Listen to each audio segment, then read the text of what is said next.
அஸ்ஸலாமு அலைக்கும் வரஹ்மத்துல்லாஹி வபரகாத்துஹு. அல்ஹம்துலில்லாஹி நஹ்மதுஹு வ நஸ்தஈனுஹு வ நஸ்தக்ஃபிருஹு வ நஊது பில்லாஹி மின் ஷுரூரி அன்ஃபுஸினா வ மின் ஸய்யிஆத்தி அமாலினா மை யஹ்திஹில்லாஹு ஃபலா முதில்ல லஹு வ மை யுத்லில்ஹு ஃபலா ஹாதிய லஹு. வ அஷ்ஹது அன் லா இலாஹா இல்லல்லாஹு வஹ்தஹு லா ஷரீக லஹு வ அஷ்ஹது அன்ன முஹம்மதன் அப்துஹு வ ரசூலுஹு அம்மா பஅத். கண்ணியத்திற்குரிய எல்லாம் வல்ல அல்லாஹு ஜல்ல ஷானஹு தஆலாவின் நல்லடியார்களே, அல்லாஹுடைய தூதர்களாகிய நபிமார்கள் தங்களுடைய வாழ்க்கையில் நுபுவத்தை நிரூபிப்பதற்காக இறைவனால் சில அற்புதங்கள் வழங்கப்பட்டாலும் அந்த மிகச்சில அற்புதங்களை தவிர மற்ற எல்லா விஷயங்கள்லையும் அவர்கள் மனிதர்களாகத்தான் இருந்தார்கள். எல்லா மனிதர்களுக்கும் எந்த மாதிரியான சக்தி இருக்கிறதோ, ஆற்றல் இருக்கிறதோ, அந்த மாதிரியான ஆற்றல் உள்ளவர்களாகத்தான் நபிமார்கள் இருந்திருக்கிறார்கள். நபிகள் நாயகம் ஸல்லல்லாஹு அலைஹி வஸல்லம் அவர்களும் இருந்திருக்கிறார்கள். மற்றவர்களைப் போலத்தான் அவங்களுடைய அறிவு, ஆற்றல், திறமை எல்லாமே எல்லாரையும் போல தான் இருந்ததை தவிர அல்லாஹ்வுடைய ஆற்றல் பெற்றவர்களாக அவங்க இருக்கவில்லை. இந்த சான்றுகளைத்தான் நம்ம கடந்த சில வாரங்களாக பார்த்து வருகிறோம். ஆனால் எதற்கு இதை பார்க்கிறோம் என்று கேட்டால், நபிகள் நாயகம் ஸல்லல்லாஹு அலைஹி வஸல்லம் அவர்களே இப்படித்தான் அல்லாஹ் வைத்திருக்கிறான் என்று சொன்னால், அவர்களோடு கிட்ட கூட நெருங்க முடியாத பலரை மகான்கள் என்றும் பெரியார்கள் என்றும் நினைத்து கொண்டு அவர்கள் அல்லாஹ் செய்கிற காரியத்தை எல்லாம் செய்வார்கள் என்று மக்கள் தப்பாக நம்புகிறார்களே, அதை தவறு என்று உணர்த்துவதற்காகத்தான் இந்த சம்பவங்களை எல்லாம் நம்ம சொல்லி காட்டுகிறோம். அந்த மாதிரியான ஒரு சம்பவத்தை பார்த்தால், நபிகள் நாயகம் ஸல்லல்லாஹு அலைஹி வஸல்லம் அவர்கள் வீட்டுக்கு ஒரு நாள் வர்றாங்க. ஆயிஷா நாயுடைய வீட்டுக்கு வர்றாங்க. வந்த உடனே இந்த அவங்களுடைய வழக்கம் என்னன்னு கேட்டால், தொழுது முடித்த உடனே வீட்டுக்கு வருவாங்க. சாப்பாடு ஏதாவது இருக்கான்னு கேட்பாங்க. இருக்குது என்று சொன்னால் சாப்பிடுவாங்க. சாப்பாடு எது இல்லை என்று சொன்னால், அப்போ நான் அன்றைக்கி நோன்பாக இருந்துக்கிறேன் என்று நபிகள் நாயகம் ஸல்லல்லாஹு அலைஹி வஸல்லம் சொல்லிடுவாங்க. இப்படி நோன்பு வைக்கிறது மார்க்கத்தில் சுன்னத்தான நஃபிலான நோன்புகளுக்கு இது போதும். ரமலான் நோன்பாக இருந்துச்சுன்னு சொன்னால் சஹருக்கு முன்னாடியே, சுபுக்கு முன்னாடியே நோன்புங்கிற முடிவு எடுத்துடணும். கடமையான ரமலான் நோன்பாக இருந்துச்சுன்னு சொன்னால், காலையில் எனக்கு சாப்பாடு கிடைக்கல அதனால நோன்பு வைக்கிறேன்னு ரமலானுக்கு செய்யக்கூடாது. ரமலான் அல்லாத சுன்னத்தான நஃபிலான நோன்பு வைப்பதாக இருந்தால், சுபு தொழுத உடனே நீங்கள் எதுவுமே சாப்பிடாமல் இருந்துட்டீங்கன்னு சொன்னால், 8 மணி வரைக்கும் சாப்பிடல, அப்போ நீங்கள் நோன்புன்னு முடிவு எடுத்துக்கலாம். 9 வரைக்கும் ஒரு பச்சை தண்ணி கூட குடிக்கலை, நம்ம இன்றைக்கி நோன்பாக இருந்துக்கிறோமே அப்படின்னு முடிவு எடுத்துக்கிறோம். அது சாப்பிடாமல் இருக்கணும். சாப்பிடவோ குடிக்காவோ இல்லாமல் இருந்தோம் என்று சொன்னால், அப்போ அன்றைய தினத்தை நோன்பாக நம்ம ஆக்கி கொள்ளலாம். அப்படிங்கிற சட்டத்தை இந்த ஹதீஸை தான் எடுக்கிறோம். நபிகள் நாயகம் ஸல்லல்லாஹு அலைஹி வஸல்லம் இந்த நபி மொழியிலிருந்து தான் எடுக்கிறோம். அப்போ வீட்டில் வந்து என்ன செய்கிறாங்கன்னு கேட்டால், கேட்குறாங்க, ஹல் இந்தக்கும் செய்வுன், ஏதாச்சும் சாப்பிட இருக்குதா வழக்கம் போல் கேட்குறாங்க. அப்போ ஆயிஷா நாயகி சொல்கிறாங்க, இல்லை, ஒன்றுமே இல்லை. அந்த நுசைபாங்கிற நம்முடைய வேலைக்கார பெண்ணுக்காக வேண்டி ஒருத்தங்க கொடுத்து விட்ட ஒரு உணவுப் பொருள் தான் இருக்கிறது, அதை தவிர வேறு ஒன்றும் இல்லை. அது வந்து சதக்காவாக கொடுத்து விட்டது, அதை தவிர வேறு உணவு இல்லை என்று ஆயிஷா நாயகி சொல்கிறாங்க. அப்போ ரசூல் ஸல்லல்லாஹு என்ன செய்கிறாங்கன்னு கேட்டால், சரி அதை கொண்டு வந்து வையின்னு சொல்லி அதை சாப்பிட்றாங்க. அப்போ இதில் வந்து ஒரு சந்தேகம் வரும்ல, அதுக்கு விளக்கம் சொல்கிறாங்க. என்ன சந்தேகம்னு கேட்டால், நபிகள் நாயகம் ஸல்லல்லாஹு அலைஹி வஸல்லம் அவர்களுக்கு ஜக்காத்து சதக்கா பொருள் வந்து ஹராம். சதக்காவை நமக்கு தந்தாங்கன்னு வைங்களேன், நம்ம சாப்பிட்டுக்கிறலாம். ரசூல் ஸல்லல்லாஹு அலைஹி வஸல்லமோ அவங்க குடும்பத்தார்களோ ஜக்காத்து பொருளை சாப்பிடக்கூடாது. சதக்காவை அதை கட்டாய கடமையாக கொடுக்குறதுக்கு பேர் ஜக்காத்து, நம்மளாக விரும்பி செய்கிறதுக்கு பேர் சதக்கா. கண்டிப்பாக அந்த 2.5% கொடுக்குறோம்ல, அதுக்கு பேர் ஜக்காத்தும்பாங்க. அதுக்கு மேற்கொண்டு நம்ம கொடுக்குற தர்மம் இருக்குல்ல, 10%, 5% கூட கொடுப்போம், அந்த கூடுதலாக கொடுக்குறதுக்கு பேர் சதக்கா. இந்த 2 விதமான தர்மங்களுமே எனக்கும் என்னுடைய குடும்பத்தாருக்கும் ஹராம் என்று ரசூலுல்லாஹ் சொல்லிட்டாங்க. இப்போ இதில் என்ன வருதுன்னு கேட்டால், அவங்கள்ட்ட ஒரு நுசைபான்னு ஒரு வேலைக்காரங்க இருக்கிறாங்க. அவங்களுக்கு சதக்காவாக ஒரு உணவு வந்திருக்கிறது, அதுதான் இருக்கிறது. அந்த சதக்கா வந்ததை வந்து நமக்கு அந்த நம்ம வேலைக்கார பெண்ணு தந்திருக்கிறாங்க, வேறு உணவு இல்லை அப்படின்ற உடனே அதை ரசூலுல்லாஹ் சாப்பிட்றாங்க வாங்கி. அப்போ சதக்காவை சாப்பிடக்கூடாதுல்ல, ரசூலுல்லாஹ் என்ன செய்யக்கூடாதுன்னா, சதக்கா உணவு தான் வந்திருக்குன்னு தெரியுது, அப்போனா சதக்காண்டா எனக்கு வேணான்னு சொல்லணும்ல. அப்படி சொல்லாமல் அதை சாப்பிட்றாங்க. சாப்பிடும் என்ன காரணம் சொல்கிறாங்கன்னா, அது இப்போ இடம் மாறிவிட்டது, அந்த பெண்ணுக்கு வந்து சதக்கா வந்தது, அந்த பெண்ணு நமக்கு தந்தது அன்பளிப்பாக தந்தாங்க. சதக்கான்னு சொன்னால் இறக்கப்பட்டு பச்சாதாபப்பட்டு கொடுக்கறதுக்கு பேர் சதக்கா. நம்மள்ட்ட வேலைக்காரங்க நமக்கு முதலாளி கொண்டு போய் கொடுக்குறது சதக்காவாக இருக்குமா? நம்மள்ட்ட வேலை செய்கிறவங்க வந்து முதலாளி மேலே இறக்கப்பட்டால் கொடுப்பாங்க, அன்பில் கொடுப்பாங்க. அன்பில் கொடுக்குறத ரசூலுல்லாஹ் வாங்கிக்கிடுவாங்க, அன்பாக கொடுக்குறதை வாங்கி கொடுவார்கள். பரிதாபப்பட்டு கொடுக்குறதுக்கு பேர் தான் ஜக்காத் சதக்கா. இந்த பரிதாபப்பட்டு கொடுக்குற உணவை வாங்க மாட்டார்கள். முகப்பத்தில் வரக்கூடியது வந்து என்ன செய்வாங்கன்னா, அதுக்கு ஹிபத்துன்னு பேர், ஹதியாண்டு பேர். இந்த உணவுகளை ரசூலுல்லாஹ் வாங்கி கொள்வாங்க. இப்போ என்னென்னு கேட்டால், அந்த நுசைபாங்கிற வேலைக்கார அம்மாவுக்கு ஒருத்தங்க கொடுத்தாங்கல்ல, அது இறக்கப்பட்டு சதக்காவை கொடுத்துட்டு போயிட்டாங்க. அந்த அம்மா ரசூலுல்லாஹ் கொண்டாந்து கொடுக்குறாங்கல்ல, ஆயிஷா நாய்கிட்ட கொடுக்குறாங்கல்ல, அது சதக்கா கிடையாது. ஏன்னு கேட்டால், ஆயிஷா நாய் வந்து அவங்களுடைய முதலாளியாக இருக்கிறாங்க. முதலாளிக்கு போய் என்ன செய்ய மாட்டாங்க, சதக்காவை கொடுக்க மாட்டாங்க. நமக்கு கிடைச்ச உணவு நம்ம ரசூலுல்லாஹ்வுக்கு ஒரு அன்பு செலுத்துவோமே என்பதற்காக கொடுக்குறாங்க. அதனால அந்த பெண்ணுக்கு தான் அது சதக்கா, எனக்கு அது ஹதியா. அந்த பெண்ணுக்கு அவங்க கொடுத்தது வந்து சதக்காவை கொடுத்து விட்டாங்க. சதக்காவை வாங்கிய அந்த பெண் வந்து எனக்கு தந்தது எந்த அடிப்படையில் தந்திருக்கிறாங்க, ஹதியாவை தந்திருக்காங்க. லக்கி சதக்கத்துன் உலனா ஹதியத்துன் அப்படின்னு சொல்கிறாங்க. அது உனக்கு தான் சதக்கா, எனக்கு நீ ஹதியாவை தானே கொடுக்குற என்று ரசூல் ஸல்லல்லாஹு அலைஹி வஸல்லம் அந்த உணவை சாப்பிட்றாங்க. அது வேறு ஒரு சட்டத்துக்குரிய விஷயம். இப்போ நமக்கு தேவையான விஷயம் என்னன்னு கேட்டால், நபிகள் நாயகம் ஸல்லல்லாஹு அலைஹி வஸல்லம் அவங்களுடைய சொந்த வீடு, அவங்க வீட்டில் சாப்பாடு இருக்குதா இல்லையான்னு தெரியலை. வீட்டில் வந்து என்ன செய்கிறாங்க, ஏதாச்சும் இருக்குதான்னு கேட்குறாங்கன்னு என்ன அர்த்தம்? அப்போ வீட்டில் ஏதாவது இருக்குதா இல்லையா என்கிற விஷயம் அவங்களுக்கு தெரியவில்லை. இவங்க நினைக்கிறாங்க, அவுலியா மகான் பெரியார்கள்னு சொன்னால் மனசில் உள்ளது தெரியும், மறைச்சி வச்சுக்கிறது தெரியும், என்னென்ன இருக்குது அப்படி கண்ணாடி மாதிரி தெரியும், 10 வருஷத்துக்கு பின்னாடி நடக்க போகிறதெல்லாம் தெரியும், பல மைல்களுக்கு அப்பால் இருக்கிறதெல்லாம் தெரியும், காணாப்போன ஆடுகளை இங்கேருந்தே பார்த்துருவார். இப்படியெல்லாம் மகான்கள் பெரியார்கள் என்று கதை எழுதி வச்சுக்கிறாங்களே.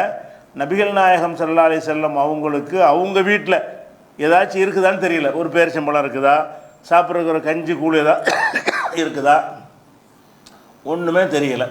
அப்போ இந்த உன்னிடத்தில் ஏதாவது இருக்குதா என்று ரசூலுல்லாஹ் கேட்டதிலிருந்து நம்ம என்ன விளங்குறோம் என்று கேட்டால், அவங்களுக்கு மற்றவங்களுக்கு இருக்கிற மாதிரியான நாலேஜ் தான் அவங்களுக்கு இருக்குது. நீங்களே வீட்டுக்கு போனீங்கன்னா வீட்டில் என்ன இருக்குதுன்னு உங்களுக்கு கிச்சனில் போய் பார்த்தா வேண்டாம் தெரியும். பார்க்காம என்ன இருக்குன்னா கேட்டு தான் தெரிஞ்சுக்க முடியும். சாப்பிட என்ன இருக்குன்னு வீட்டில் போய் கேட்பீங்க. கேட்காம உங்களுக்கு என்ன செய்ய முடியாது, அங்கே என்னென்ன இருக்குங்கிறது அப்படி ஞானக்கண்ணில் 3வது கண்ணில் பார்க்குற மாதிரியான சக்தி உங்களுக்கும் இல்லை, எனக்கும் இல்லை, யாருக்கும் இல்லை, நபிகளுக்கும் இல்லை. நம்மளுக்கெல்லாம் எப்படி அந்த மாதிரியான ஒரு பவர் இல்லையோ, அந்த மாதிரி நபிகள் நாயகம் ஸல்லல்லாஹு அலைஹி வஸல்லத்துக்கு இல்லாத காரணத்தினால தான் ஏதாவது இருக்குதா என்று கேட்கிறார்கள். அப்போ மனிதராக தான் வாழ்ந்துருக்குறாங்க. வீட்டில் வந்தோன்னு என்ன செய்யணும், அந்த உணவு வந்திருக்கும் அதை எடுத்து வை அப்படிலாம் கேட்டிருக்கணும். வீட்டில் உணவு இருக்குது அதை கொண்டாந்து வை சாப்பிட போகிறோம் அப்படி கேட்குறத விட்டுட்டு, இருக்குதான்னு சில நேரத்தில் இருக்குதான்னு கேட்டால் ஆமாம்பாங்க, சில நேரத்தில் இல்லைன்னு சொல்லிட்டாங்கன்னா ஃபைனி சாய் முன், அப்போ நான் நோம்பாளியாக இருந்துக்கிறேன், ஒன்றும் சாப்பிடாம தண்ணி கூட குடிக்காமல் இருக்கிறாங்கல்ல, அதனால் சுபு தொழுது வீட்டுக்கு வந்தால் உடனே ஏதாவது இருந்தால் சாப்பிடுவாங்க. இல்லை என்றால் அப்போ இனிமேல் எப்போ சாப்பாடு கிடைக்க போகுது, பேசாமல் நோம்பாளியாக இருந்துக்கிடுவோம், அதை நன்மையாக மாற்றிக்கிடுவோம் என்று ரசூல் ஸல்லல்லாஹு அலைஹி வஸல்லம் அவர்கள் இருந்திருக்கிறாங்க. அப்போ வீட்டில் என்ன இருக்குங்கிறது தெரியல. ரெண்டாவது என்ன தெரியலன்னு கேட்டால், அவங்களுடைய அந்த வறுமை இருக்கிற சாப்பிட ஒன்றும் இல்லாத நிலையெல்லாம் இருந்திருக்கல பல சந்தர்ப்பங்களில். அந்த நிலையை மாற்றுற மாதிரி உள்ளே போனோன்னா வகை வகையான பதார்த்தம் இருக்கிற மாதிரி செய்ய வேண்டியதானே, அப்படி தான் நினைக்கிறாங்க. அவுலியா மகான்கள்லாம் என்ன செய்கிறாங்க, நீங்கள் பிச்சைக்காரனாக இருந்தால் கூட உங்களை கோடீஸ்வரன் ஆக்கிடுவாருன்னு நினைக்கிறீங்க. நீங்கள் ஒன்றும் இல்லாத ஒரு ஆளாக இருந்தால் கூட அவர் என்ன செய்வார், அவர் கோடீஸ்வரன் ஆக்கிடுவார், பணக்காரர் ஆக்கிடுவார் அப்படிங்கிற மாதிரி மனிதனுக்கு சக்தி இருப்பதாக நினைக்கிறாங்க. அப்போ நபிகள் நாயகம் ஸல்லல்லாஹு அலைஹி வஸல்லம் அவர்களுக்கு வீட்டில் வந்து சாப்பாடு இல்லைன்னு தெரியுது.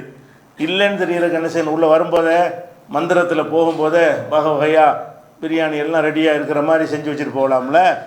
அதெல்லாம் எல்லாம் கொடுக்கவே இல்லை. எல்லாருக்கும் எப்படி உணவு நீங்கள் கஷ்டப்பட்டு சம்பாதிச்சு நீங்கள் உணவை தேட முடியுமோ அப்படிப்பட்ட நிலையில் தான் ரசூலுல்லாஹ் இருந்தார்கள். ஒன்று சம்பாதிச்சு தேடணும், அல்ல யாரும் அன்பளிப்பை கொடுக்கணும், அந்த மாதிரி தான் அவர்கள் உணவை பெற்றுக்கொள்ளக்கூடியவர்களாக இருந்தாங்களே தவிர, அவங்களுடைய மந்திர ஆற்றலின் காரணத்தினால தேவையான உணவுகளை உருவாக்கக்கூடிய நிலையில் அவர்கள் இருக்கவில்லை. அப்போ இதெல்லாம் பார்க்கும்போது ரசூலுல்லாஹ் என்ன மாதிரி எல்லாம் வாழ செஞ்சு காட்டுறான். ஒவ்வொருவரும் ஆன்மீகவாதிகள் மகான்கள் என்று சொல்லிக்கொண்டு மக்கள் மத்தியில் தங்கள் கடவுளை போல, கடவுள் தன்மை உள்ளவளை போல கருதி கொண்டு எப்படியெல்லாம் ஏமாற்றி கொண்டிருக்கிறார்கள். நம்ம சமுதாயத்திலே அந்த அவுலியா ஞானி மகான் என்று நடமாடக்கூடிய அந்த அவுலியா அந்த பெரியார் இருக்கக்கூடியவர்கள்லாம் என்ன செய்கிறாங்க, அப்படி நினைத்து கொண்டு செல்வந்தர்கள்லாம் அவர் காலில் போய் விழுகிற காட்சியெல்லாம் நீங்கள் பார்க்குறீங்க. எதை வச்சு விழுகிறாங்க? அந்த மனிதனுக்கு இந்த சக்தி இருக்குதுன்னு நினச்சிக்கிட்டு விழுகிறாங்க. இவனுக்கெல்லாம் இருக்குமே என்றால் ரசூலுல்லாஹ்வுக்கு இருக்குமா இல்லையா? இந்த மாதிரியான ஆளுக்கெல்லாம் இப்படிப்பட்ட ஆற்றல்லாம் இருக்குமே. ஆனால் நபிகள் நாயகம் ஸல்லல்லாஹு அலைஹி வஸல்லத்துக்கும் அந்த ஆற்றல் இருக்கணும் இல்லை. அப்போ ரசூல் ஸல்லல்லாஹு அலைஹி வஸல்லத்துக்கு தன்னுடைய பசியை போக்குவதற்கான உணவை எல்லா மக்களுமே எப்படி கஷ்டப்பட்டு தேடக்கூடிய நிலையில் இருந்தார்கள், அப்படி தான் இருந்தார்கள். இருந்தால் சாப்பிடுவாங்க, இல்லைன்னா பட்னியாக இருந்துருவாங்க. அந்த மாதிரி தான் இருந்தார்களே தவிர தங்கள் பசியை தீர்த்து கொள்ளக்கூடிய வகையில் கூட மந்திரம் போட்டு செய்யலை. இன்னும் சொல்லப்போனால் திண்ணை தோழர்கள்னு நிறைய பேர் இருந்தாங்க. திண்ணை தோழர்கள்னா யாருன்னு கேட்டால் மக்காவிலேருந்து ஹிஜ்ரத்து பண்ணி வர்றாங்கல்ல, ஹிஜ்ரத்து பண்ணி வந்த மக்களை எல்லாம் என்ன செய்வாங்கன்னா ரசூல் ஸல்லல்லாஹு அலைஹி வஸல்லம் அவர்கள் ஒவ்வொரு அன்சாரியோட ஜாயின்ட் பண்ணிடுவாங்க. அங்கேருந்து ஒரு ஆளை கூப்பிட்டு, இங்கே உள்ளூர் ஆளை ஒரு ஆளை கூப்பிட்டு, நீ அவரை பொறுப்பேற்றுக்க, நீ இவருக்கு பொறுப்பேற்றுக்க, நீ அவருக்கு பொறுப்பேற்றுக்க என்று சொல்லி வெளியூர்லேருந்து வந்த மக்காவிலிருந்து வந்த சஹாபாக்களை எல்லாம் மதீனாவில் உள்ளவங்களுக்கு பேர் அன்சாரிகள், மக்காவிலேருந்து வந்தவங்களுக்கு பேர் முஹாஜிர்கள். அப்போ ஹிஜ்ரத்து செஞ்சு வந்தவங்களை உதவி செய்யக்கூடிய இந்த மக்களோட ஜாயிண்ட் பண்ணி என்ன செய்வாங்கன்னா, நீங்கள் 2 பேரும் சகோதரராக இருந்துக்கிறங்க. அப்படின்னா என்னன்னு கேட்டால் அவங்க வீட்டில் இடம் கொடுக்கணும், தேவையான உணவுகள் கொடுக்கணும், 2 பேரிச்சை மரம் இருந்தால் ஒரு பேரிச்சை மரத்தை அவர் கொடுத்துடணும். இந்த மாதிரி எல்லாம் அந்த சஹாபாக்களை ஜாயிண்ட் பண்ணாங்க. ஜாயிண்ட் பண்ணதுக்கு பிறகும் ஆளுக்கு கிடைக்காம மிச்சமாக இருக்கிறாங்க. அந்த அன்சாரிகள் எவ்வளோ ஒரு அளவுக்கு தானே ஏற்றுக்குருவாங்க, அதுக்கு மேலே ஜாஸ்தியாக வெளியூர்லேருந்து ஆளுக்கு வந்துட்டாங்க. அப்போ மீதி உள்ள ஆளுக்கெல்லாம் என்ன செஞ்சாங்கன்னு கேட்டால், அந்த பள்ளிவாசலில் திண்ணை வெளிப்பள்ளிமாங்கல்ல, வெளிப்பள்ளி தான் திண்ணை, பள்ளிவாசலுடைய வெளிப்பள்ளியில் என்ன செய்கிறாங்கன்னு கேட்டால், இங்கே நீங்கள் தங்கிக்கிறங்க, யாராவது சாப்பாடு எப்படி தந்தால் சாப்பிட்டுக்கிறங்க, இல்லைன்னா இங்கே இருந்து கொள்ளுங்கன்னு வீடு வாசல் இல்லாமல் எந்த ஒரு அரவணைப்பும் இல்லாமல் இருந்தவங்களுக்கு பேர் திண்ணை தோழர்கள். அஸ்ஹாபு சுஃபான்னு சொல்லுவாங்க, திண்ணை தோழர்கள்னு. இந்த திண்ணை தோழர்கள் படுற கஷ்டங்கள்லாம் படித்தோம்னா கண்ணீர் வர்ற மாதிரி இருக்கும். ஒரு நாள் சாப்பாடு இல்லாமல், 2 நாள் சாப்பாடு இல்லாமல், அது திறந்த வெளியில் அப்படி படுத்துக்கொள்வது என்பது இப்போ கஷ்டம். அப்போ ரசூல் ஸல்லல்லாஹு அலைஹி வஸல்லம் அவர்கள் அந்த கஷ்டத்தை பார்த்துட்டு அதை நிவர்த்தி பண்ணுறதுக்கு செய்ய முடிஞ்சா, அவங்க மந்திர சக்தியினால் இனிமேல் உங்களுக்கு திண்ணையெல்லாம் இருக்க தேவையில்லை, டெய்லி திண்ணையில் சாப்பாடு இறங்கிரும், சகனாக பிரியாணி வந்துடும் அப்படின்லாம் ரசூலுல்லாஹ் சொன்னாங்களா? இல்லை. ஒரு பசியில் மயங்கியே அபூ ஹுரைரா சொல்கிறாரு, நான் மயங்கியே விழுந்துருவேன், தொழுதுட்டு போகிறவங்களாம் என்னை மிதிச்சுக்கிட்டு போவாங்க, அந்தளவுக்கு பசியில் இருப்போம் என்றெல்லாம் சொல்கிறாங்க. அப்போ அந்த சஹாபாக்கள் பசியோடு இருக்கிறதை பார்த்து விட்டு கூட அந்த பசியை போக்குவதற்கு மனிதன் செய்யக்கூடிய வேலைகளை செஞ்சாங்களே தவிர மந்திர வேலைகளை செய்யலை. மந்திரத்தினால் என்ன செய்யலாம்? அவங்களுடைய வறுமையை போக்குவதற்கு ஏன்னா மந்திரன்னு ஒன்று இல்லை, இருந்ததுன்னு செய்வதற்கு அப்படியான ஒரு பவரோ சக்தியை கொடுக்கவில்லை என்பதை நம்ம இந்த சம்பவத்தில் செய்கிறோம், அறிந்து கொள்கிறோம். அதே மாதிரி நபிகள் நாயகம் ஸல்லல்லாஹு அலைஹி வஸல்லம் காலத்தில் அவங்க ஒரு நிலைப்பாடு வச்சுருந்தாங்க. எந்த நிலைப்பாடுன்னு கேட்டால், யார் இறந்து போனாலும் ரசூலுல்லாஹ் தான் ஜனாசா தொழுவிப்பாங்க. மற்ற வக்து தொழுகைக்கெல்லாம் ஆங்காங்கே பள்ளிவாசல் மஹல்லா பள்ளிலாம் இருக்கும், தெருவுக்கு பள்ளிவாசல் இருந்தது.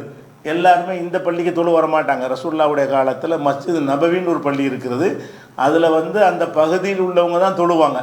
அந்தந்த தெருக்களில் உள்ளவங்க என்ன செய்வாங்கன்னா, அவங்கவுங்க ஒரு பள்ளிவாசல் உண்டாகி கொள்வாங்க. எல்லா முஸ்லீம்களும் இந்த பள்ளிக்கு வரமாட்டாங்க, அவங்க தெருவில் உள்ள பள்ளியில் தான் தொழுவாங்க. ஆனால் ஒருத்தர் இறந்து விட்டார் என்று சொன்னால் இங்கே தான் கொண்டு வருவாங்க. ஏன்னா ரசூலுல்லாஹ் அந்த ஜனாசாவுக்கு தொழுவிச்சு அதனுடைய அந்தஸ்து கூட தானே. அந்த ஜனாசாவுக்கு ரசூல் ஸல்லல்லாஹு அலைஹி வஸல்லம் தொழுகை நடத்தினாங்கன்னா, தொழுகைங்கிறது பாவ மன்னிப்பு தானே. ஜனாசா தொழுகைங்கிறது அல்லாஹ்ட்ட மன்னிப்பு கேட்குறது. அல்லாஹ்விடத்தில் நபிகள் நாயகம் ஸல்லல்லாஹு அலைஹி வஸல்லம் மன்னிப்பு கேட்டாங்கன்னா அதனுடைய தரஜா வேறு, கண்டிப்பாக அதை மன்னிப்பதற்கு அதிக வாய்ப்பு இருக்குது. அப்படிங்கிறதுனால எல்லா ஜனாசாவும் இங்கே வந்துடும். மற்ற வக்து தொழுகைகளை அவங்கவுங்க ஏரியாவில் தொழுது கொள்வார்கள். மௌத்தா போயிட்டாங்கன்னா என்ன செய்வாங்க, இங்கே வந்துடுவாங்க. அந்த மாதிரி எல்லாம் ரசூல் ஸல்லல்லாஹு அலைஹி வஸல்லம் அவர்கள் தான் தொழுவிச்சிட்டு இருந்தாங்க, யாரையும் மிஸ் பண்ண மாட்டாங்க. எந்த அளவுக்கு என்று சொன்னால், பள்ளிவாசலை கூட்டி பெருக்கிக்கிட்டு ஒரு ஆள் இருந்தார். கூட்டி பெருக்கிற ஆள்னா என்ன அர்த்தம்னா, கொஞ்சம் பொருளாதாரத்தில் அந்தஸ்தில் கம்மியான ஆள்னு அர்த்தம். கூட்டு பிறகு அந்த வேலை செய்கிற ஆளுக்கு என்னது, கொஞ்சம் அந்த அந்தஸ்தில் குறைவான ஒரு ஆள், சாதாரண ஒரு ஆள், ஒரு அற்பமான ஒரு ஆள், அப்படிங்கிற ஒரு ஆளை கூட்டி பெருக்கிட்டு இருந்தார். ஒரு நாள் நினைஞ்சிட்டார்னா இரவில் இறந்துடுறார். அந்த பள்ளிவாசலை கூட்டி பெருக்கி கொண்டிருந்த அந்த சஹாபி இறந்துடுறார். இறந்த உடனே என்ன செய்கிறாங்கன்னா, இருக்க சஹாபாக்கள்லாம் போட்டு ரசூலுல்லாஹ் டிஸ்டர்ப் பண்ண வேணாம் அப்படின்னு சொல்லி அவங்களா கொண்டு அடக்கம் பண்ணிடுறாங்க. அவங்களா தொழுகை நடத்தி அவங்களா கொண்டு என்ன செய்கிறாங்க, அந்த அந்த இறந்து போன சாமானிய மனிதரை அடக்கம் பண்ணிடுறாங்க. அப்போ மறுநாள் வந்து ரசூலுல்லாஹ் பார்க்குறாங்க, நம்ம ஒருத்தர் கூட்டி பெருக்கிட்டு ஆளையே காணாமங்கிறாங்க. இவங்க சொல்லவே இல்லை. அடுத்த நாள் வர்றாங்க, டெய்லி தென்படுவார்ல, கூட்டி பெருக்கிக்கிட்ட ஆள்னா அவனுக்குள்ளே நடமாட்டம் இருக்கும். என்னங்க ஒருத்தர் கூட்டி பெருக்கிட்டு இருப்பார், அவர் வந்து காணலை ஏன்னு மறுநாள் கேட்குறாங்க. அப்போ சகாபாக்கள்லாம் சொல்கிறாங்க, அவர் ராத்திரி மூத்தா போயிட்டார், நாங்களே தொழு வச்சு நாங்களே அடக்கம் பண்ணிட்டோம், உங்களுக்கு எதுக்கு கஷ்டம் தரணும், ராத்திரியில் எழுப்பி உங்களுக்கு எதுக்கு சிரமம் தரணும் அப்படிங்கிறதுக்காக நாங்களே அடக்கிட்டோன்னு சொல்கிறாங்க சகாபாக்கள்லாம். உடனே ரசூலுல்லாஹ் என்ன செய்கிறாங்கன்னு, அப்படியா, எந்த இடத்துல அடக்குனீங்க, அந்த கபரை காட்டுங்க, என்னுடைய ஜனாசா தொழுகை இல்லாமல் ஒரு அடக்கம் செய்யக்கூடாது அப்படின்னு சொல்லிட்டு அவர் அடக்கம் செஞ்ச கபரு அடக்கம் பண்ண இடம் இருக்குல்ல, அதை காட்டி அந்த இடத்துல போய் நின்று ஜனாசா தொழுகிறாங்க. இது நம்மளாம் தொழுவக்கூடாது, ஜனாசா தொழுதுட்டா அவ்வளோதான். மண்ணிரையின் மீது செய்கிறது ரசூலுல்லாஹ்வுக்குள்ளே சிறப்பு.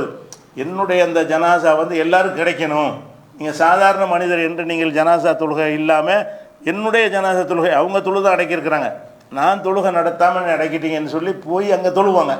எதுக்கு இதை சொல்கிறோம்னு கேட்டால், நபிகள் நாயகம் ஸல்லல்லாஹு அலைஹி வஸல்லம் அவர்கள் யார் மூத்தா போனாலும் சரி, நம்ம இந்த உம்மத்துக்கு செய்கிற, நம்மளோட வாழ்ந்த மக்களுக்கு செய்கிற ஒரே விஷயம் என்னென்னு கேட்டால், நம்ம ஜனாசா தொழுகை நடத்தி துவா செய்கிறது தான். அதுதான் செய்ய முடியும், அது செஞ்சுக்கிட்டு இருப்பாங்க.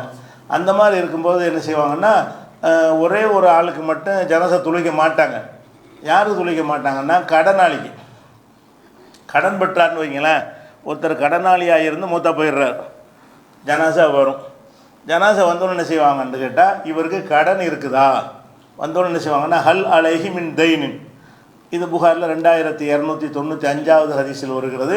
ஒரு ஜனாசா கொண்டு வந்தவன ரசூலுல்லாஹ் கேட்குற முதல் கேள்வி என்னென்னு கேட்டால், இந்த ஜனாசாவை வந்திருக்கிறாரே, இவருக்கு ஏதாவது கடன் இருக்குதா, அதான் யாருக்காச்சும் இவர் கடன் கொடுக்கணுமா அப்படின்னு கேட்பாங்க. அப்போ மக்கள் என்ன செய்வாங்கன்னு, இல்லை கடன்லாம் ஒன்றும் கிடையாது, கடன் இல்லாமல் தான் மூத்தா போயிருக்கிறாரு, அப்போ நான் தொழுவிக்கிறேன்னு தொழுவிச்சிருவாங்க.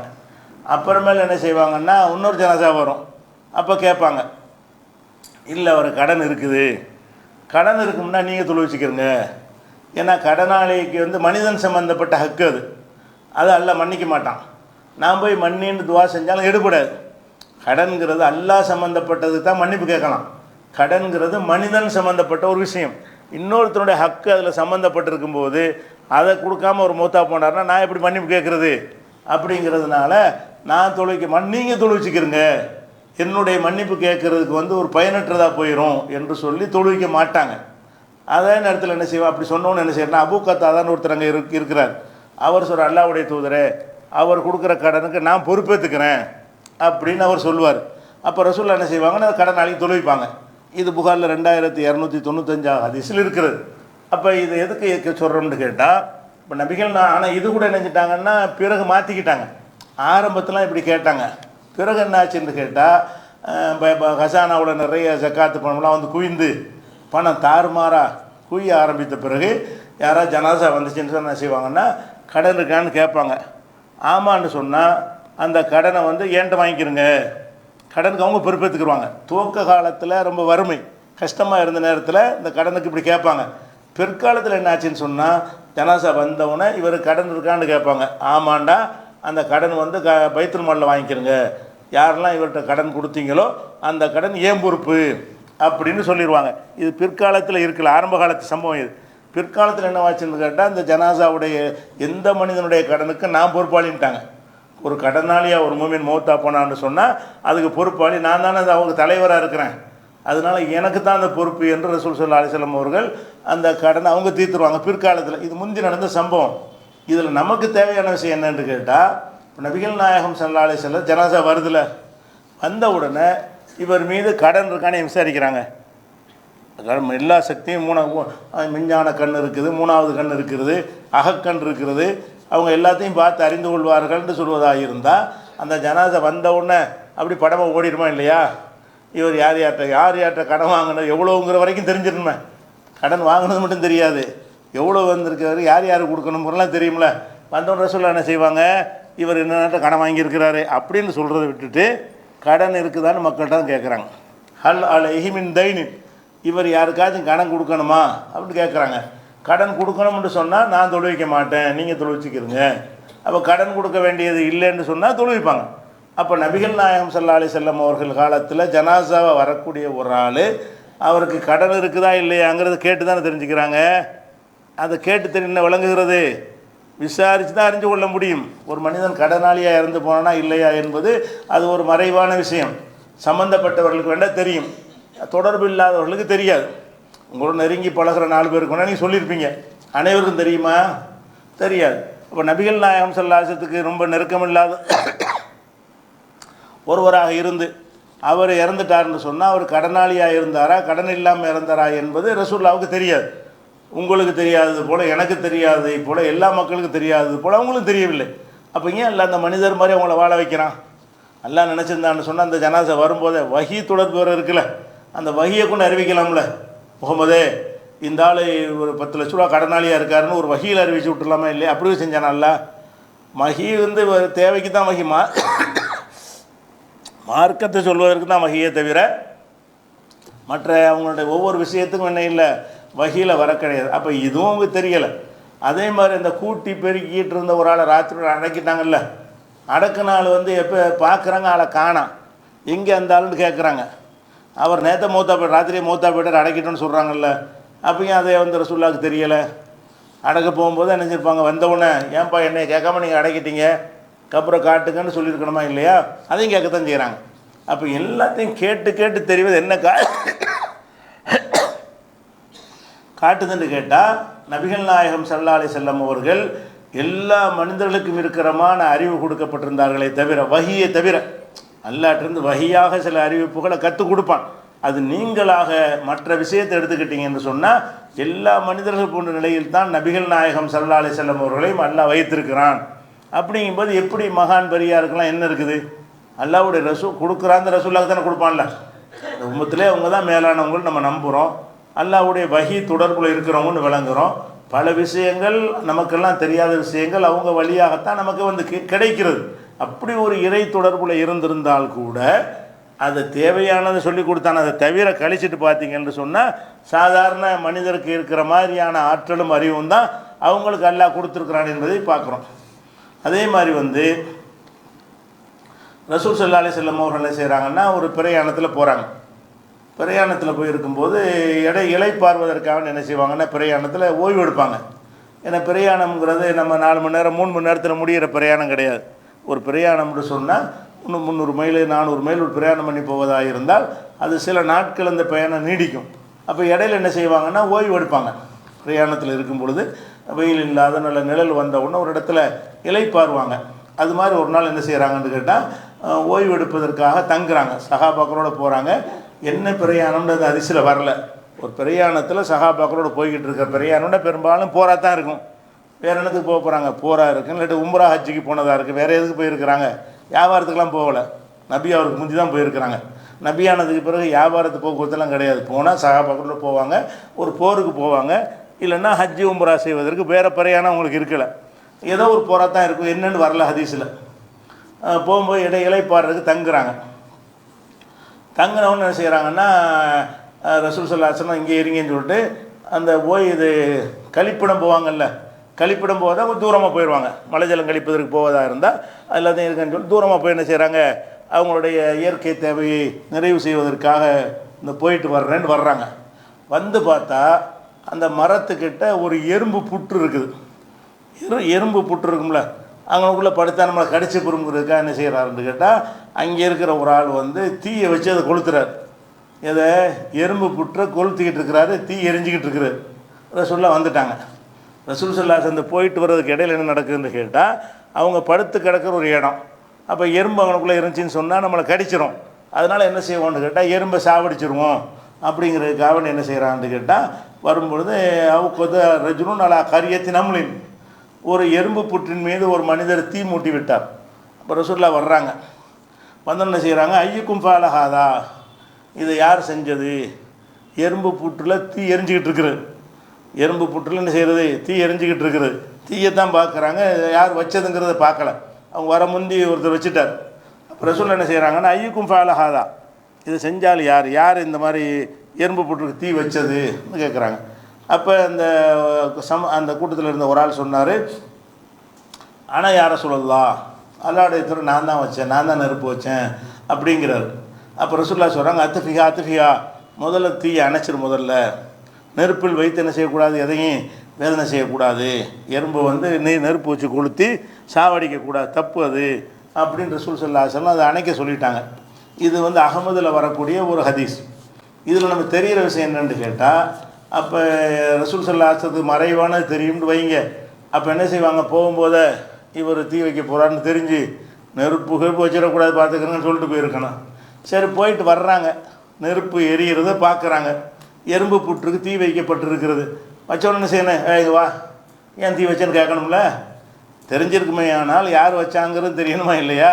வந்தோடனே என்ன செய்யணும், யார் வச்சாரோ நேராக கூப்பிட்டுங்க, வா, நீ எதுக்காக தீ வச்சேன்னு அப்படி கேட்டிருக்கணுமா இல்லையா? யாருன்னு கேட்குறாங்க.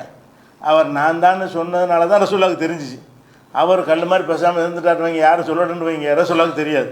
அப்போ யார் இதை வச்சதுன்னு ஐயுக்கும் ஃபஅலஹாதா, இதை செஞ்சால் யாருன்னு என் கேட்குறாங்க. அப்படி தான் படைக்கப்பட்டிருக்கிறார்கள். அல்லாஹ்வுடைய தூதராக இருந்தாலும் அவங்க அனைத்தும் அறிந்த ஒரு நிலையில் அல்லாஹ் என்ன செய்யலை, அவங்க வைக்கலை. இது வந்து அகமதில் வரக்கூடிய ஒரு ஹதீஸ். அப்போ இதெல்லாம் எதுக்கு பார்க்குறோம்னு கேட்டால், நபிகள் நாயகம் ஸல்லல்லாஹு அலைஹி வஸல்லம் அவர்கள் வாழ்ந்த காலத்தில் அவங்க எல்லா வகையிலையும் ஒவ்வொரு சின்ன சின்ன சம்பவங்கள், நம்ம அந்த மோஜிசா அற்புதங்கள் மாத்திரம் 4-5 விஷயம் தெரிஞ்சு வச்சுட்டு என்ன செய்கிறோம், ரசூலுல்லாஹ்வுக்கு அந்த இறைத்தன்மை இருப்பது நம்ம நினச்சிக்கிட்டு இருக்கிறோம். அதெல்லாம் அவங்களுடைய 23 வருஷ வாழ்க்கையில் சும்மா 4-5 சம்பவங்கள், பல்லாயிரக்கணக்கான சம்பவங்கள் மனிதராக தான் இருக்கிறாங்க. பல்லாயிரக்கான உண்பது, பருகுவது, நடந்தது, போனது, வந்தது, எதை எடுத்துக்கொண்டாலும் சரி, மனிதருக்கு இருக்கக்கூடிய ஆற்றலை மிஞ்சின ஒரு ஆற்றல் அல்லாஹ்வுடைய ரசூலுக்கு அல்லாஹ் கொடுக்கவே இல்லை. அப்போ எப்படி இந்த மகான்னு சொல்லக்கூடிய ஆளுக்கு அல்லாஹ் கொடுப்பான்? இந்த மகான் பெரியார்னு சொல்லக்கூடியவங்களாம் எப்படி அல்லாஹ் செய்கிற வேலையை அவங்க செய்வாங்க, நம்புகிறாங்க? எல்லாம் ரசூலுல்லாஹை பற்றி சரியான விஷயங்கள் அவங்களுக்கு தெரியலை. ரசூல் ஸல்லல்லாஹு அலைஹி வஸல்லம் கரெக்டாக வழங்கியிருந்தாங்கன்னு சொன்னால் அந்த கதைகளுக்கெல்லாம் இடமே இருந்திருக்காது. சட்டையை பிடிச்சி கேட்டிருப்பாங்க, என்னடா அல்லாஹ்வுடைய ரசூலுக்கே இல்லை, நீ எப்படி நினைக்கிற அப்படின்னு கேட்டிருப்பாங்க. இந்த சம்பவங்களெல்லாம் நம்ம சம்பவமாக செஞ்சுட்டு போயிடுவோம். ரசூலுல்லாஹ் வந்தார்கள், சாப்பாடு இருக்கான்னு கேட்டார்கள், இல்லைன்னு அப்படின்னு போயிடுமே தவிர விளங்க வேண்டிய விஷயம் என்ன, கேட்டுத்தான் தெரியக்கூடிய நிலையில் இருந்தார்களுங்கிற அந்த விஷயமும் சேர்ந்து பதியணும். இப்படி ஏராளமான இன்னும் பல சம்பவங்கள் இருக்குது. இன்ஷா அல்லாஹ் அதை நம்ம அடுத்த வாரங்களில் பார்க்கலாம். அஸ்ஸலாம்.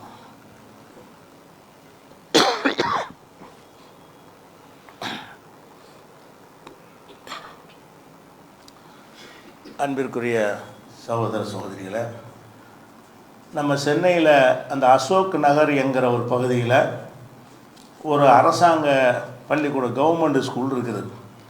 நீண்ட பாரம்பரியமிக்க ஒரு பள்ளிக்கூடம் அது. இந்த அரசாங்க பள்ளிக்கூடங்களில் என்ன செய்வாங்கன்னு கேட்டால், மாணவர்களுக்கு ஒரு தன்னம்பிக்கை ஊட்டுவதற்காக வேண்டி அது துறை சார்ந்த நிபுணர்களை வைத்து அழைத்து ஒரு சொற்பொழிவு மாதிரி ஏற்பாடு செய்வாங்க. பாடங்கள் போக மற்ற விஷயங்களுக்கு, தற்கொலை செய்கிறாங்களா, தற்கொலைலாம் செஞ்சிடக்கூடாது, அது மாதிரி ஒழுக்கம் இல்லாமல் இருக்கிறாங்களா, மது போதையில் இருக்கிறாங்களா, அல்லது போதைப் பொருளுக்கு பழக்கமாக இருக்கிறாங்களா, அப்போ என்ன செய்வாங்க, ஆசிரியர்கள்லாம் அது சம்பந்தமாக பேசக்கூடிய ஒரு நிபுணரை அழைத்துக்கிட்டு வந்து, நீங்கள் அந்த போதையை பற்றி சொல்லுங்கள் அப்படின்னு ஒரு நிகழ்ச்சி மாதிரி நடத்துவாங்க.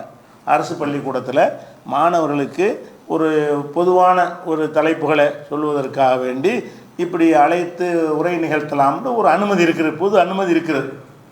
அந்த வகையில் என்ன செய்கிறாங்கன்னா, இந்த பள்ளிக்கூடத்தில் அந்த மகாவிஷ்ணுன்னு ஒரு ஆளை கொண்டாந்து அழைத்து பேச வைக்கிறாங்க.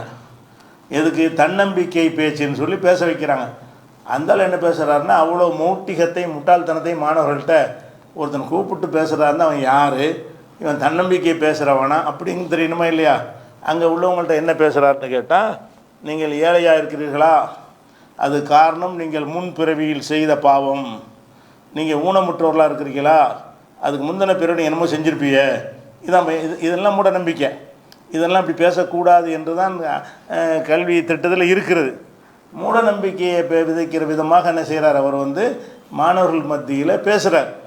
அப்போ அது மாதிரி என்னென்னா, நம்ம ஆரம்ப காலத்தில் நமக்குன்னு சில வேதங்கள் இருந்தது, சில மந்திரங்கள் இருந்தது. ஒரு மந்திரத்தை ஓதினால் நெருப்பு மலையை இறங்கும், ஒரு மந்திரத்தை ஏறி ஓதினால் அப்படி நம்ம பறந்து போகலாம், அதையெல்லாம் எதிரிகள் அழித்து விட்டார்கள் என்று சொல்லி அப்படியே இந்த காவிகள் புழுகுவாங்கள்ல, அதை அப்படியே வாந்தி எடுக்கிறார் மாணவர்கள்ட்ட. எடுத்த உடனே அங்கே ஒருத்தர் சங்கர்ன்ற ஒரு ஆசிரியர், அவர் கண்ணும் தெரியாத ஆள், ஊனமுற்ற ஒரு ஆள், அந்த கோட்டாவில் டீச்சராக இருக்கார். அவரையும் சேர்த்து சொல்கிறாரு, குருடனர். காரணம் என்னது, முன்பு அதன காரணம் அவர் கோவம் என்ன செய்கிறாரு, இந்த மாதிரிலாம் பேசக்கூடாது, இது மாதிரி பேசுவதற்கு இடமில்லைன்னு அப்படி தான் பேசுவேன்னு பெரிய வாக்குவாதம் நடக்கிறது. அது வீடியோவாக எடுத்து இணையதளங்கள்லாம் பரப்பி விட்டாங்க. அரசு பள்ளிக்கூடத்தில் இவரை எப்படி கூப்பிட்டாங்க, இவர் தன்னம்பிக்கை பேச்சாளர்னு எப்படி நீங்கள் நினச்சி கூப்பிட்டீங்க, இந்த மாதிரி தலைப்புகளில் பேசுகிற மூட நம்பிக்கை விதைக்கிற மாதிரி பேசுகிறதுக்கு தானே பள்ளிக்கூடம் என்று சொல்லி வைரலாகி பயங்கரமாக ஆளாளுக்கு கேள்விகள்லாம் கேட்ட உடனே கடைசியில் முதலமைச்சரே இறங்கி அதுக்கு மறுப்பு சொல்கிற அளவுக்கு கல்வி அமைச்சர் மகேஷ் என்ன செய்கிறாரு, அவர் அன்பிலுடைய மகன் அவர் என்ன செய்கிறாருன்னு கேட்டால் அவரும் கண்டித்து இது தப்பான விஷயம், இது யார் கூப்பிட்டாங்களோ அவங்க நடவடிக்கை எடுப்பேன், இது இதுக்கு அனுமதி கிடையாது, இந்த மாதிரி மூட நம்பிக்கை பேசுவதற்கு எங்களை மீறி நடந்திருக்கிறது, அதை விடமாட்டோம்னு சொல்லிவிட்டு இன்றைக்கு அந்த தலைமை ஆசிரியர் இடமாற்றம் வேறு செஞ்சுட்டாங்க. அது மாதிரி இவர் அங்கே இந்த மாதிரி பிரச்சனையை கிளப்புனால அவர் ஒரு வழக்கும் போடுவோம் என்று எச்சரிக்கையும் பண்ணியிருக்கிறாங்க. இது அரசின் மீது நம்ம குறை சொல்ல முடியாது. பல்லாயிரம் பள்ளிக்கூடங்கள் இருக்கும் பொழுது ஒவ்வொன்றிலையும் நடக்கிறது என்னங்கிறது தெரியாது. தெரிஞ்சதுக்கு பிறகு ஒழுங்காக நடவடிக்கை எடுத்துட்டாங்கன்னா அரசாங்கத்தை குறை சொல்ல முடியாது. ஆனால் காவிகள் எந்த அளவுக்கு கல்வி கொடுத்த கூட இருக்கான்னு பாருங்கள். அரசாங்க பள்ளிக்கூடத்தில் யாரை கூப்பிட்டு இந்த மாதிரி இந்த கருத்துக்களை நச்சு கருத்துக்களை விதைக்கலாம்ங்கிற அளவுக்கு இருப்பார்களே. ஆனால் அந்த தமிழரசி அந்த ஆசிரியருடைய பேர், அந்த தலைமை ஆசிரியரை நினைஞ்சிட்டாங்க, இன்றைக்கி இடமாற்றம் வேறு இடத்துக்கு மாற்றிட்டாங்க முதல் கட்டமாக. அப்புறம் 3 நாளைக்குள்ளே விசாரித்து நடவடிக்கை எடுப்போம்னு சொல்லி நல்ல நடவடிக்கை எடுத்துட்டாங்க. ஆனால் இன்னும் வீரியமாக என்ன செய்யணும், அரசாங்கம் எந்தெந்த கல்விக்கூடங்களில் இந்த மாதிரி காவி சிந்தனை உள்ளவங்க, இது மாதிரி இயக்கங்களோட தொடர்பு உள்ளவங்க இருக்கிறார்கள் என்று கண்டறிந்து அவர்கள் இனிமேல் இதுவும் நடக்காதவாறு என்ன செய்யணும், அரசாங்கம் பார்த்து கொள்ள வேண்டும் என்பதை ஒரு கோரிக்கையாக வைத்து முடித்துக் கொள்கிறேன். அஸ்ஸலாமு அலைக்கும்.